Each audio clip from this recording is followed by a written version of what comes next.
Three rival kingdoms once carved up the Korean peninsula, not some ancient Game of Thrones, but an epic tangle of ambition, betrayal, and cultural fireworks that shaped everything from martial arts to modern pop culture. You think you know dynastic drama? Wait till you meet Goguryeo, Baekje, and Silla. Their names alone sound awesome, right? But it's the stories behind them that crank up the volume. So let's crack open the saga of Korea's three kingdoms and see how they fought, schemed, and occasionally slipped a dagger into each other's backs, literally and metaphorically, over almost 7 centuries. If you picture Korea as a neat, unified country, try to erase that mental image for now. From the 1st century BCE to almost the 10th century CE, these three kingdoms clawed for dominance. Goguryeo sat up in the north. Think massive mountains, thick forests, stone fortresses that could make Amazon's warehouse jealous, and warriors with reputations so fierce even China took notes. Baekje hugged the southwest with a knack for trade and culture, connected to Japan like an open port, sending over ideas, writing, and even Buddhism. Silla, over in the southeast, kind of the underdog early on, would eventually flip the script in a twist no one saw coming. So where'd they all come from? After the fall of Gojoseon, the granddaddy of Korean kingdoms, which crumbled under Han Chinese pressure, a power vacuum sucked in competing tribes.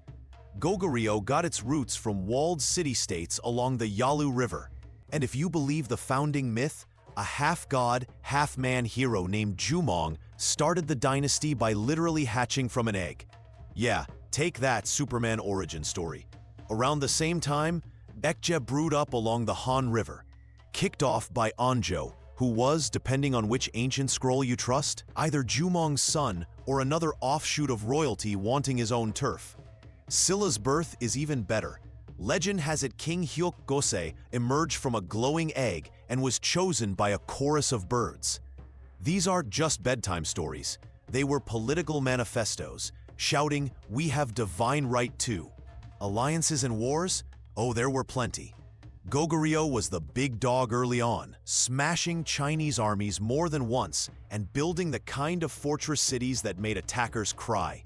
In 612, Sui China sent an army of 1 million, a stupidly huge number, even accounting for ancient exaggeration, only to have its ass handed to it by General Yulji Mundek, who fudged records, pulled feints, and drowned enemy soldiers by breaking dams.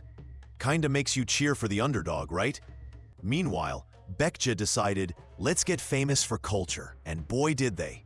They sent everything from Japanese language scripts to Buddhist monks across the sea, giving Japan half its early identity. According to Professor Mark Byington, Baekje's innovations formed a foundation for the Nara period, which is Japanese gold standard history. But Baekje wasn't all art and poetry. It cut down rival kings, forged alliances with pirates, and for a while even looked ready to dominate the peninsula. Silla? Honestly, they were getting kicked around at first. But here's the kicker. Someone in Silla's royal house figured out diplomacy was deadlier than swords, and they played China's Tang dynasty like a fiddle. After a century of getting sandwiched by the bigger kingdoms, Silla reached out to Tang China for an alliance against Baekje. In 660, Silla and Tang forces tag-teamed Baekje and knocked it into oblivion. Not long after, it was Goguryeo turn.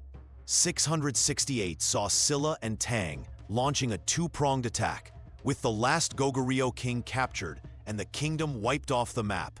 But plot twist, Silla, ever the sly fox, turned on their Tang friends, kicked them out, and ruled a unified peninsula for almost 3 centuries.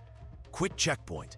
So far we have seen warrior kings, mythic eggs, a million-man army getting dunked on, and Silla pulling off the biggest Trojan horse act in East Asian history. But why should you care, especially if you're just here for cool stories? Because the three kingdoms didn't just battle, they mapped out language, art, Buddhist temples, and even soccer. Yes, the game of Kuju, a soccer ancestor, likely came to Korea via these kingdoms' interaction with China.